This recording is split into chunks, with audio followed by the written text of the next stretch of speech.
back for another model kit, and this one is the Atreides Ornithopter for the newest Dune movie. And I've been working on figure models a lot lately. I decided to take a little break and work on a sci-fi vehicle instead of figure kits. Um, so Dune holds a special place in my heart. The first time I started taking a look at it was when I read the novels back in the early 80s. Loved the novels. When the first Dune movie came out, I wasn't really enamored with that movie. Wasn't 100% faithful with the novels. I thought they cut a lot of stuff out of the movie that probably should have been included. Maybe have done a two-part movie instead of a one-part would have been better, but whatever, they didn't do that. I think it was during the late 90s, early 2000s, there was a television series on the Sci-Fi Channel, and that did a pretty good job of covering the novel. It, of course, was a multi-part television series. But when the new Dune movies came out recently, I really fell in love with those movies. I particularly liked the vehicles that were presented in there. And so, I wanted to do my take on these vehicles. I know other modelists have been working on this particular model and have presented videos of it. But I've also been doing a little bit of research on this particular model and really want to share some of that research that I've done with that. So besides watching the movies a couple times, I think another important research item that I'll be using is the art and soul of Dune. This presents these pictures of the props that were used in the film, and this will help in terms of coloring and weathering. I was taking a look at the color recommendations that they have for this kit, and I didn't quite find that they were accurate. For one thing, they're recommending painting the Atreides Ornithopter black. Actually, in the movie, it was a green color. It was either NATO green or even a forest type green. So that's the approach that I'm going to be taking with this particular model kit.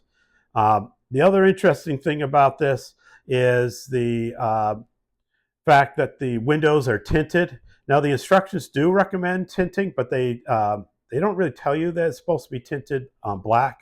But it is actually in the movie tinted a black color. So I'll be tinting those windows as well.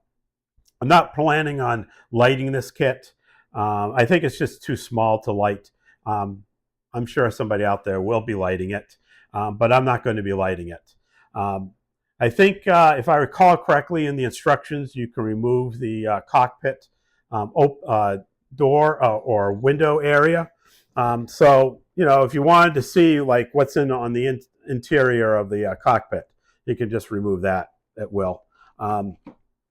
So we'll go over the parts in a moment and go over the instructions as well. But I'm looking forward to working on this. It's different than figure models, and it's going to have its own set of challenges.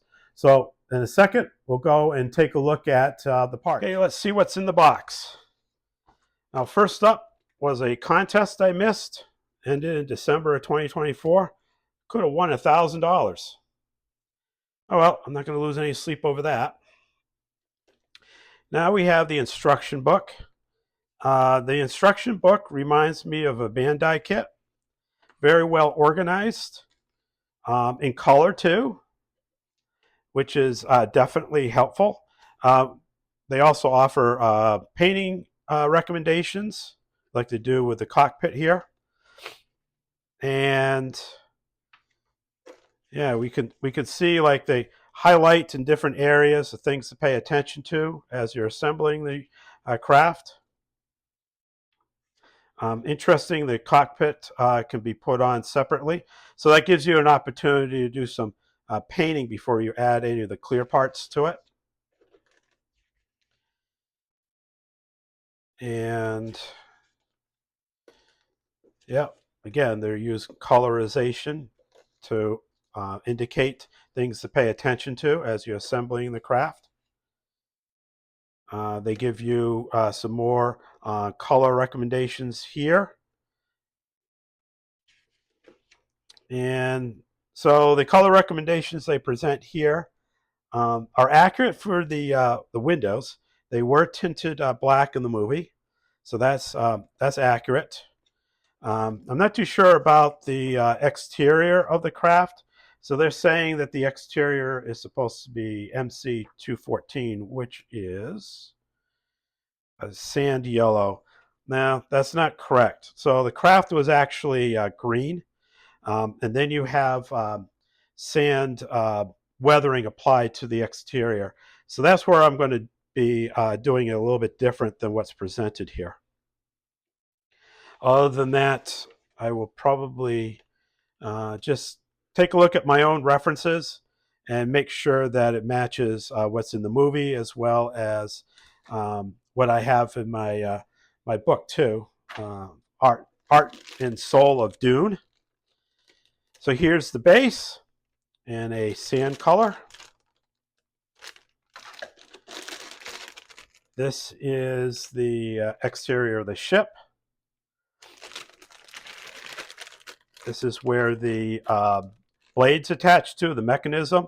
So you probably don't want to get any paint on these parts. Just leave them as they are. And of course, you're not going to glue them because you want the blades to be able to be adjustable. One thing I thought was interesting is they didn't include a decal for the Atreides symbol. Instead, these are a couple of model parts. I kind of like that because you can paint it a sand color and then apply a wash to it to help the raised area stand out. So I kind of like that idea. And here's the blades. They're good sized blades. We got the figures in here, as well as it looks like parts for the landing gear too. And then we have the windows. I wish more model companies did this. So these clear parts are double bagged. And one thing I like about double bagging is it lessens the chance that the clear parts are going to get scratched. So I can't tell you how many times that I've pulled out clear parts for models and there's a scratch going across, which means now I got to do a lot of sanding and, trying to get rid of that and then do polishing on top of it. Instead, so long as I don't screw things up and I leave it double bagged until I'm ready to apply the tinting to the glass, I will not get them scratched. So one thing I'm thinking of doing is priming all these parts while they're still attached to the trees. And then I may even paint some of these parts too while they're still attached to the trees. Again, one thing you don't want to be painting are these parts. These here are on the exterior of the craft. That I would prime while it's still attached to the sprue. But the rest of it, I'm going to make sure that they're not painted. So I want to be able to have the blades swivel. So yeah, so I think that's going to be the next step, is to prime all the parts and then start assembling and then painting. So that's probably the order I'm going to go in. So when we come back, I'll show you what progress I've made with this model. So I started work on the cockpit, and these are really small parts. So it seemed the wise approach would be to paint them while they're still attached to the sprue. That way I didn't run a chance of losing the parts. And besides, it also made it a lot easier to handle the parts while they're still attached to the sprue, because I could just flip the sprue over and do the other side. So that worked out pretty well. Now, when I detach them from the sprue, I'll need to apply paint where they're attached to the sprue, but that's going to be minimal amount of paint. So for some of these parts, I use a combination of black and chrome paint. For others, I used like for example, different colors here. I also found a really small decal from an F-15E fighter jet that I had left over, and I added that to the screen here, just to add a little bit of visual interest. Um, I don't think anybody will ever see this once I close it up, but I figured better than just putting a piece of or dabbing a little bit of paint in there. Um, I started working on the figures as well. Now they recommend for the figures that you need to be using NATO brown for the suit, which is this color right here. And then they also recommend black for these areas of the suit. I ended up going with the rubber black instead. The reason why I wanted to go with rubber black was it isn't as dark as a black is. And then I took a little bit of dry brush onto the suit for the highlights using some German gray paint. And for Dr. Kind's face, I ended up going with this chestnut color as well. What's it called? Bosch chestnut. Uh, for her face and hands, and unfortunately, it's a little bit darker than the NATO brown, but not much darker. I'll need to add a little bit of flat onto the suit so it isn't shiny. And that's because of the rubber black paint. For some reason, it's gloss. Even though it claims to be flat, it's a gloss paint. Now for the seats, I end up using a combination of the khaki color, and then to get into the recesses, I end up using some Citadel Earthshade, just to make it a little bit, make the recesses stand out a little bit. Again, probably won't see it much in the model once I seal it up, but I kind of like how it came out. So that's where we stand right now. I got more work to do on the figures. Got to finish up the rest of the figures here.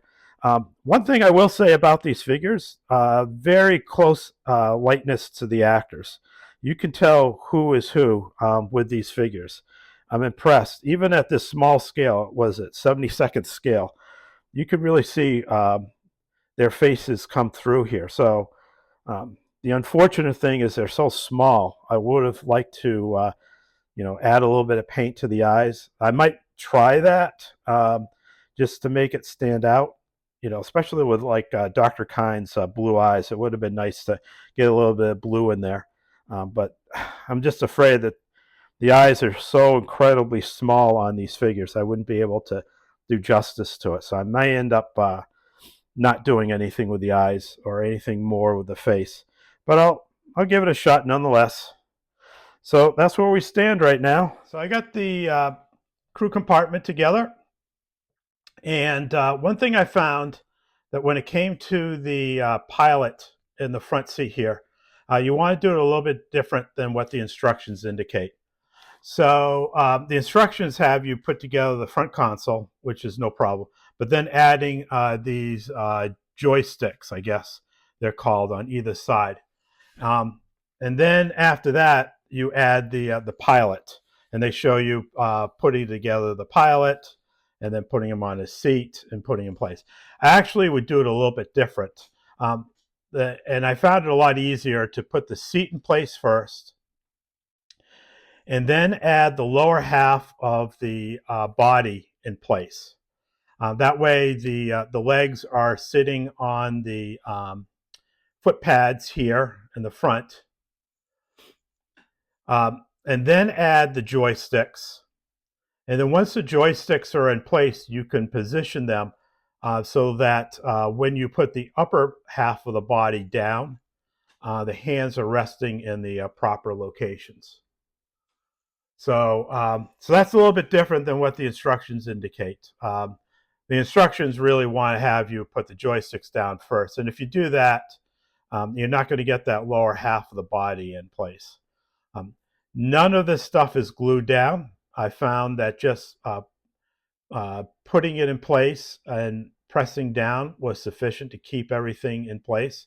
I may still apply a little bit of glue just to make sure nothing moves around, but overall it was pretty straightforward for the assembly. The next thing that I assembled was for the wings here, and just follow the instructions as it's laid down in the instruction manual. Uh, Nothing complicated here. I do want to recommend that you may want to shave a little bit of these little knobs that are on these round pieces where the wings are going to stick into. You may want to shave them down just a little to get them into the holes. So I found the first time I did it, I did not sand or shave them down, and I pressed it in place and ended up slightly breaking open the hole. And so I didn't like that. So I ended up just taking a sanding stick and just sanding it down a little, just to make these knobs a little bit smaller. And then when I press them in place, they really just fit right in place. So as you can see, nothing's glued. I don't know, the instructions don't tell you, but I don't think you should be using any glue in here, because otherwise these are not going to swivel. So they're supposed to swivel up and down. Um, so for example, if I press this up, you can see it sort of moving up and down here. So you definitely don't want to apply any glue in here. Otherwise, these wings are not going to move. Unless you want to have them frozen in place for some odd reason, but I probably wouldn't do that. So the next step is to start assembling the left and right side of the body frame and putting everything in place. And then adding the various parts on the outside. So before I even do that, my plan is to paint everything. And I've been going back and forth like what color I want to go with. And I finally decided that I'm going to go, at least for the main body, with the black green Tamiya paint. I think black green comes the closest to the prop itself that they used out in the desert scenes. So I'm going to go with that for the main body. I'm still debating on, in my mind anyways, on what to do with the wings. One possibility is this JN green color for the wings, or I might go with a NATO green. In any case, I think two tones is probably the way to go. So for now, the body is going to be the black green. I'll see how I like that. So that's going to be. So I'm going to pre-paint everything while it's still attached to the sprue. That way, I'm not, I'm not handling the parts. It'll make it a lot easier actually to handle the parts by doing that. In any case, and all the parts, it looks like just about all the parts that I'm going to be adding to the body are on this sprue to start with. There are a couple internal parts. I'm still not too sure what color this part's supposed to be. This looks like it might be a ramp going in, and that may actually be the black green color. If it is the ramp that you see in the movie, I think there's like one or two scenes where the actors are getting into the back end of one of these craft. It looks like it's the same color as the body, so I think probably end up going with black green for that. And there'll be some weathering on this, I'm sure. I may end up also weathering the interior here a little. I'm thinking I might apply like a sand color to the underside or to the floor here. Although I kind of like it as it is right now, but I don't know. I'll make up my mind a little bit down the road as I start assembling this. But for now, it's going to be a black-green body and then a different color for the wings. So we'll be back in a minute, and you'll see this thing mostly assembled, at least the main body mostly assembled. So I got all the major parts together, and I did not use any glue. I found that just press fitting them together worked out. And there are two reasons why I didn't use any glue. The first was just press fitting them together. They fit together really tight, and there was just no reason to use the glue. A second reason why is there were a few times where I needed to make a change to the parts. A couple parts in the instructions just didn't fit together very well, especially as I'm trying to put together the main body.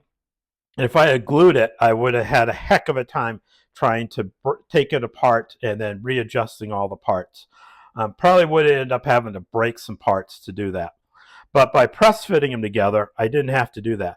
And one thing I noticed by press fitting them together is there's no seams to really address. So there was just no reason to use any glue. Now, there was a seam. I probably should backtrack. There was a seam in the back I had to address.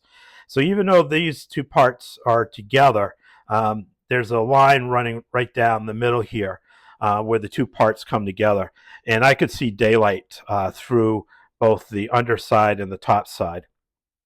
So I used perfect plastic putty and just puttied in these two areas here so that I eliminated the daylight. So now it looks like a solid vessel. Again, no glue was required. So these parts are the landing gear. So you have two choices for landing gear. You can do it with it landing gear retracted, so it's flying in the sky with it retracted, or you can have the landing gear down.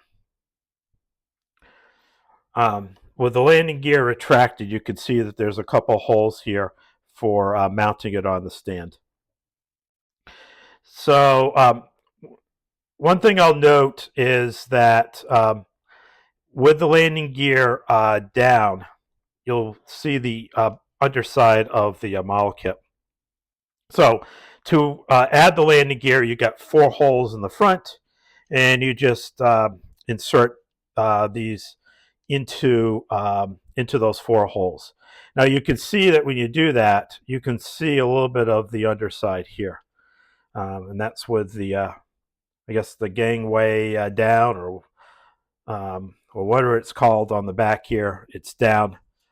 So unfortunately, the interior is missing any sort of detail.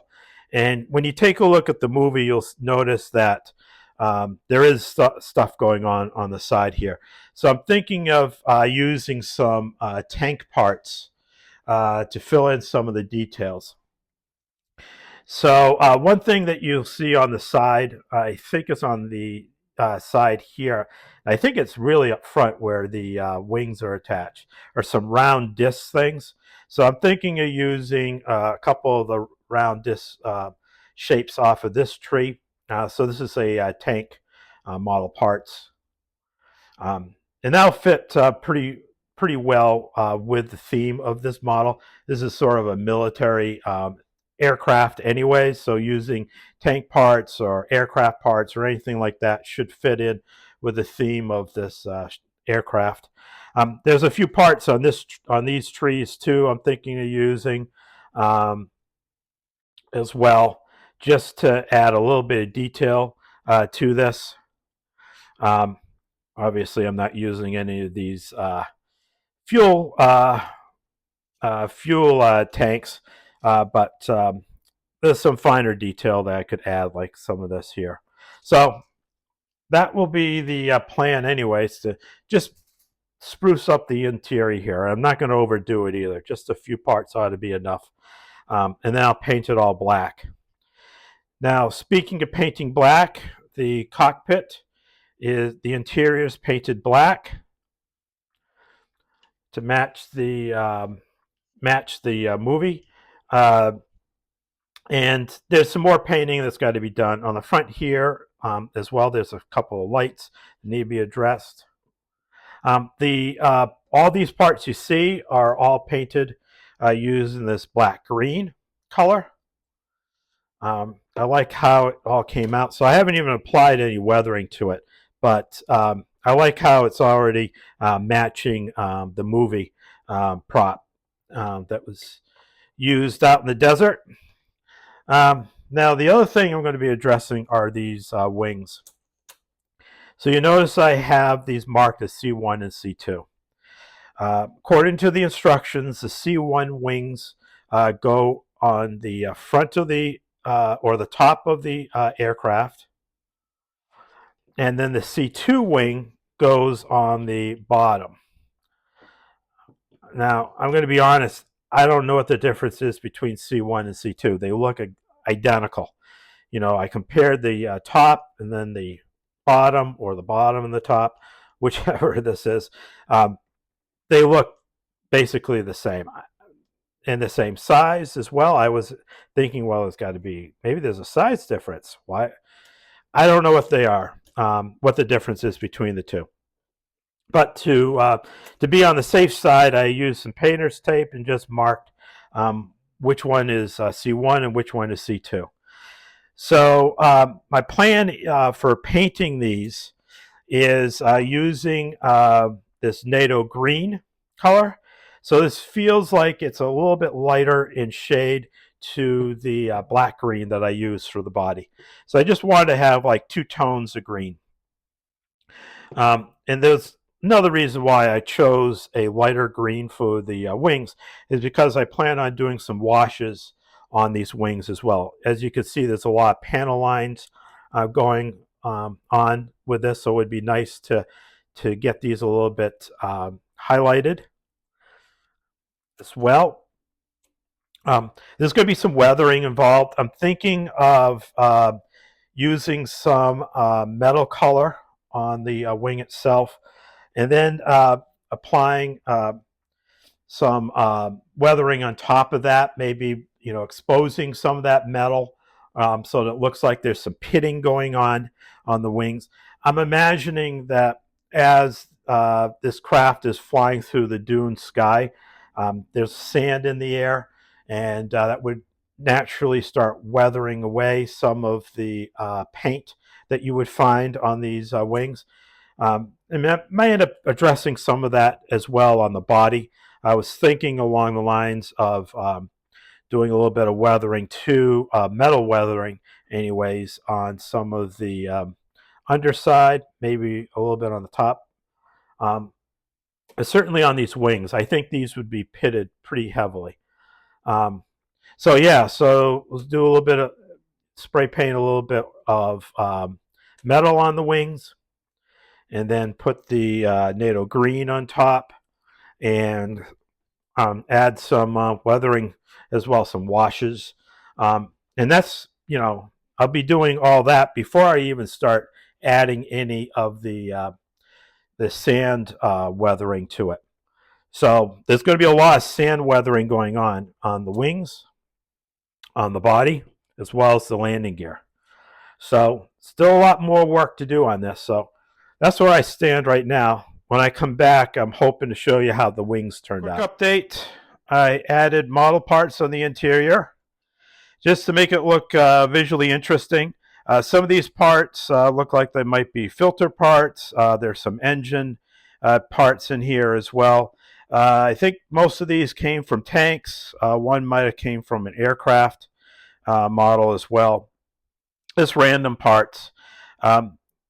I was originally going to add some wheel parts from a tank on the side here. Changed my mind. I found these square parts that look like they might be axis panel parts. So the idea is when you're looking in the interior, like I think it would be like this, looks like there's might be something going on, and that's with the landing gear down. I will note that you want to make sure that any parts that are added on the side are below this lip here. Otherwise, you will not get the landing gear up in place in here, if that's what you want to do as well. So once I paint it black, I think everything will be unified, and it'll look like it's something that something that goes along with the model. Whether any of these parts ever were used in the original prop, I doubt it, but it doesn't really matter at this point. It's better than having nothing going on.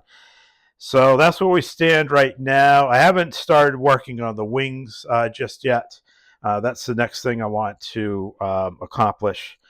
So I'm going to paint this black and call it a day, at least on the underside. I've been starting the weathering process on the wings.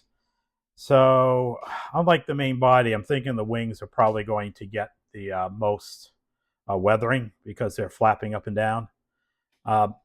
So what I've done is set it up so that we have some metal showing through the paint, different spots. So the first step that I did was to add some silver, well, not silver, some metallic paint on the wings at different areas. And I just try to randomize it so that when I start adding some of the latex masking to these areas, what's going to happen is once I paint it all green, I can then remove the latex masking and create some of this weathering. I honestly don't know what type of weathering these wings would really have in real life, but I'll start with something anyways.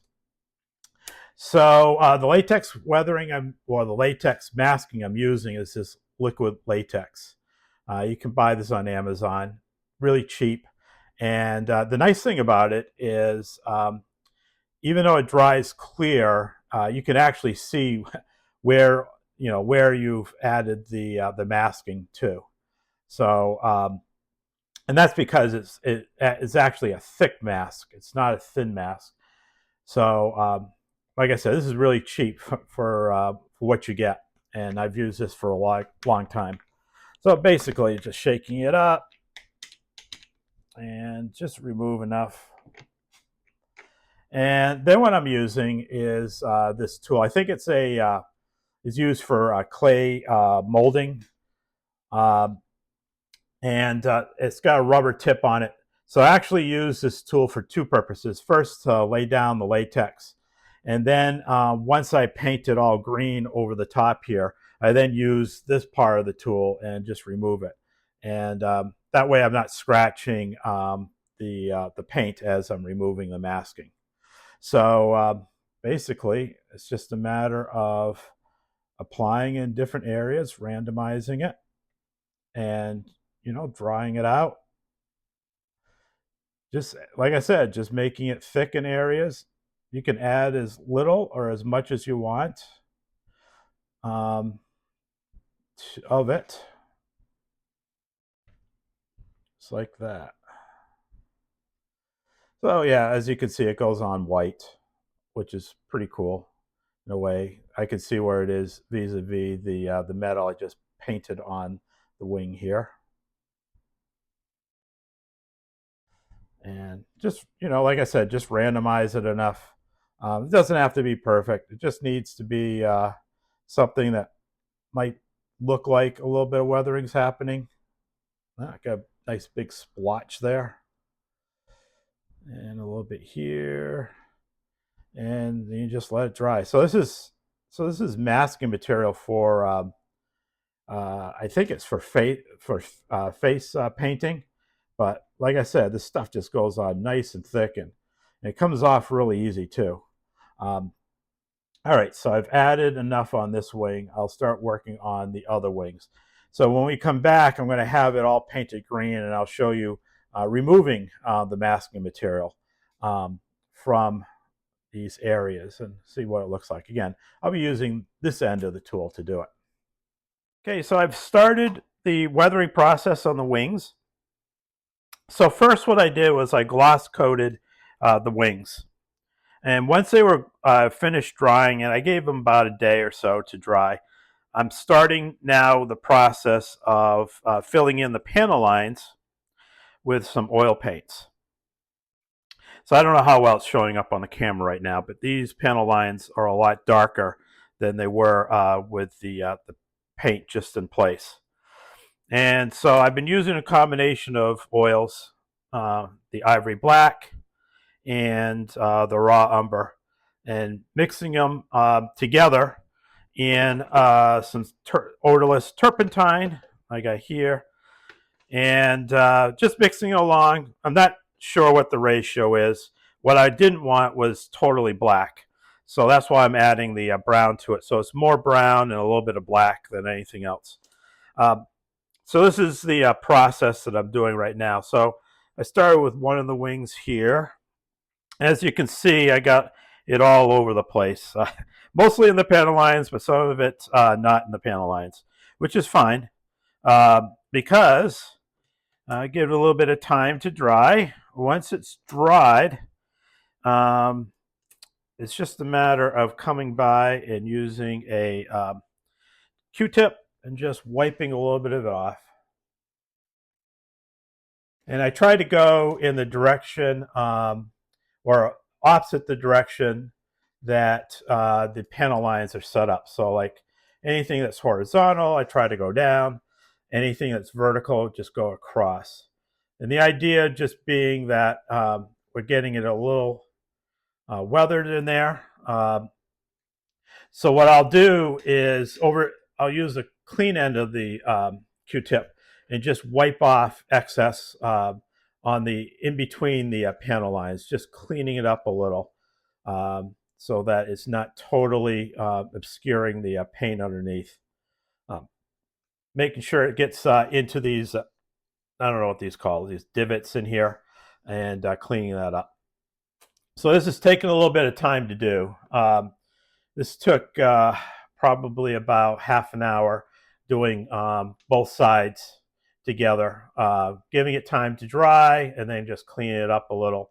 And I've gone back a couple of times just to make sure that they're dark as I want them to be. So it's really just I guess you could say, sort of like a personal preference on how dark you want the panel lines to be. Ultimately, I'm going to be adding some sand on top of all this. So at this point, it's just to make these panel lines stand out. So once that they're done, I'll then flat coat the wings just to set in the oil paint. And then I can apply the next level of weathering on top of it. But right now, I just want to get these panel lines to show up because I don't want them to be obscured once I start getting the sand weathering on top. So, as you can see, I'm doing a couple at a time to give them time to dry, and about halfway through right now. So when I come back, I'll show you what the wings look like. Some of the other areas I'm going to be hitting too is the landing gear. So I just put some gloss coat on them as well, and I'll be adding some of, trying to make some of these details pop with the oil paints before I start adding any of the sand weathering to it. So I let the paint dry for a day, and the reason I do that is so as I'm starting to remove the masking underneath, I don't get any paint coming up. So as you can see, I'm using this rubber tip here. That way I'm not,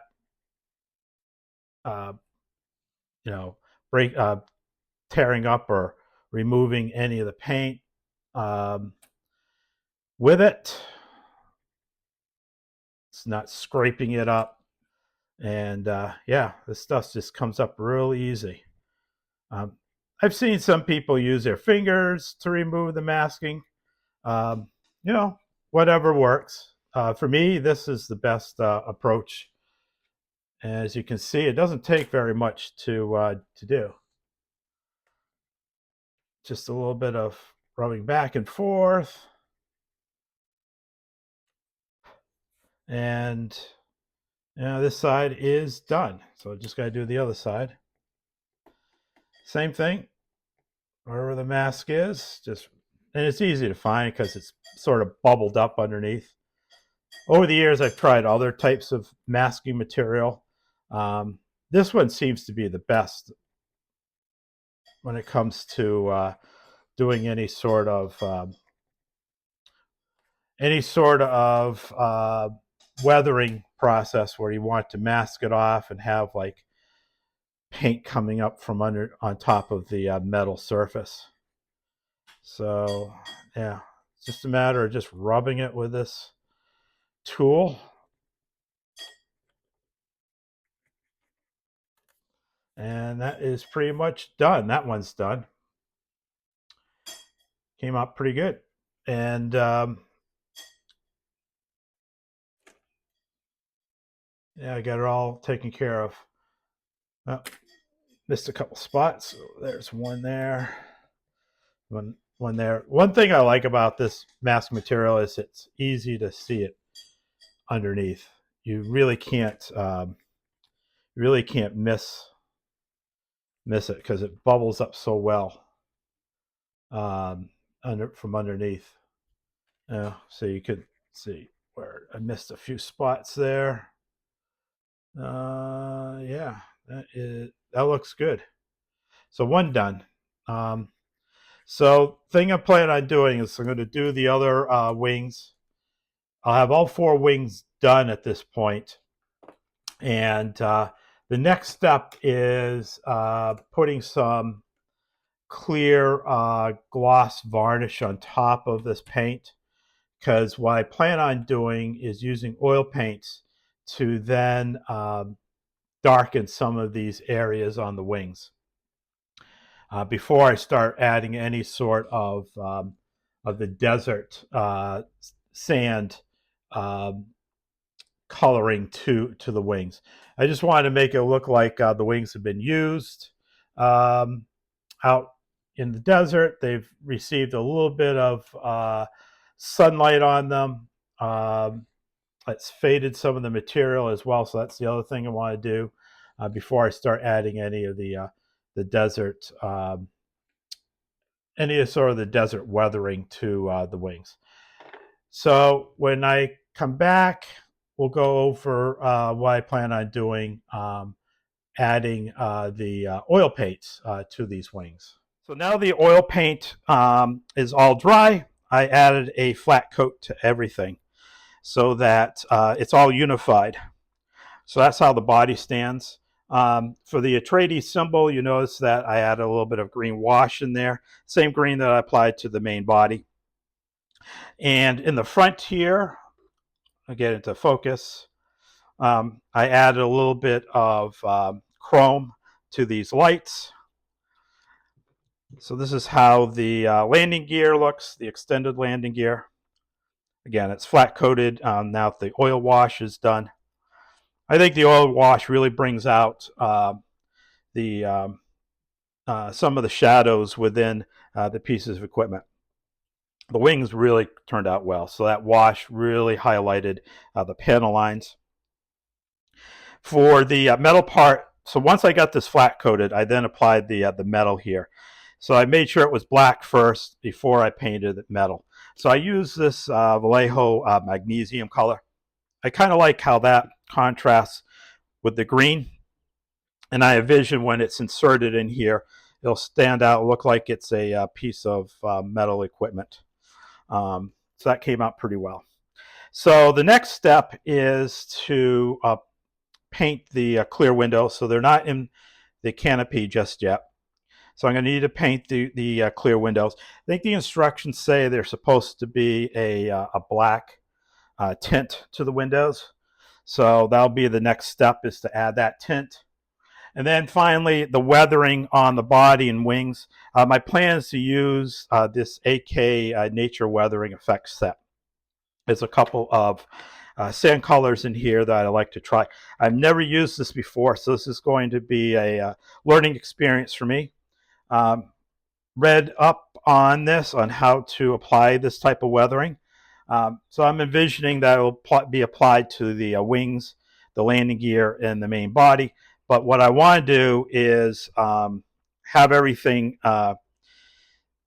disassembled at this stage. I think it'll be easier to get to the wings and do the weathering on the wings, and the landing gear and the main body all separate, so that it's easy to get to. But we're really at that stage where I think it's going to be probably at now I got probably about 90% done. So the rest is just a little bit of painting at this stage. Hey guys, model is complete. So for the windows, I got them sufficiently tinted. And for the main body, I got some sand going on to make it look like it's been out in the desert. So for the windows, I used the Tamiya smoke color. I applied 4 coats to the windows just to get the tinting about right. So I wanted to match the tinted windows that were used on the main prop that they used, filming prop that they used out in the desert. Speaking of these windows, the windows are really tight to fit into place, um, which I like. However, the smaller windows are a real bear to get into place.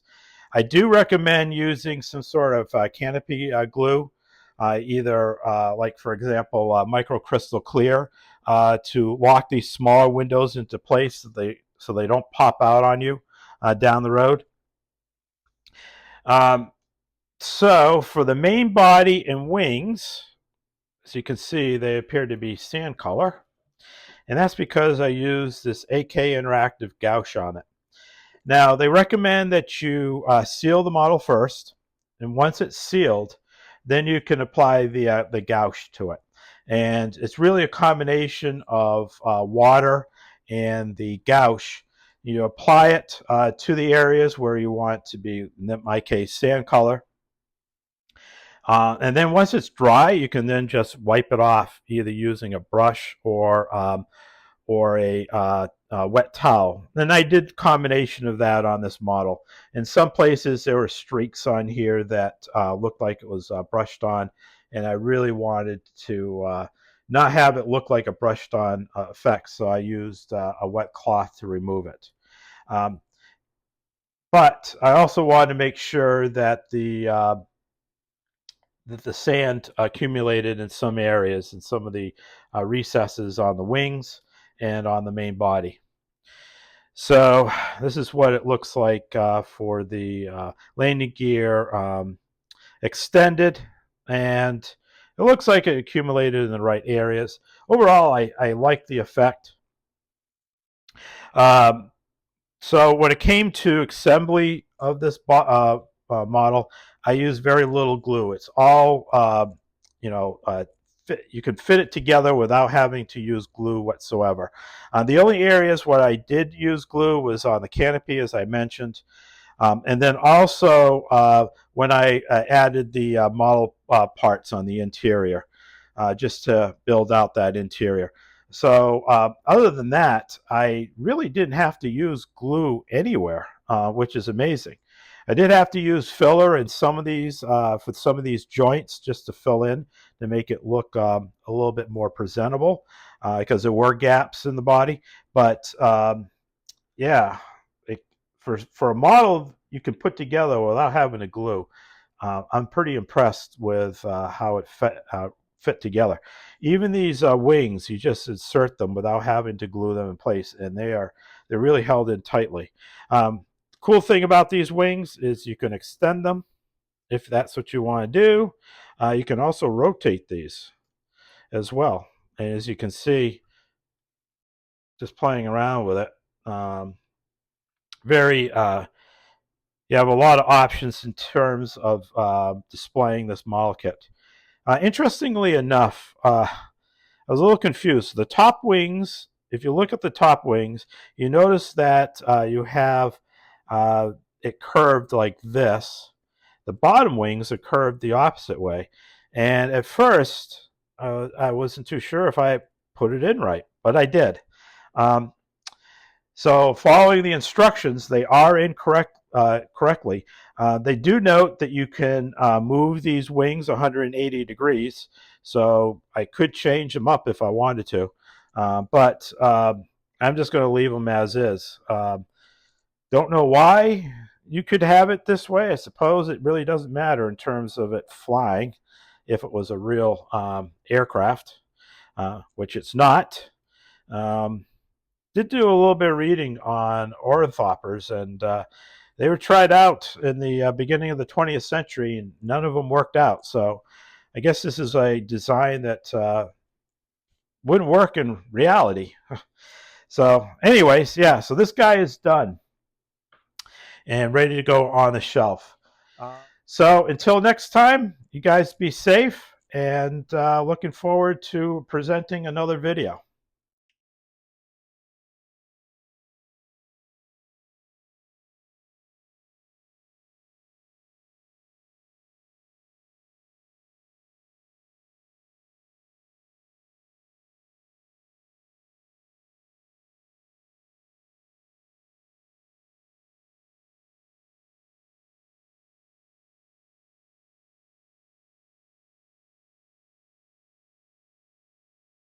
It's alive. Oh, it's alive. It's alive. It's alive. It's alive.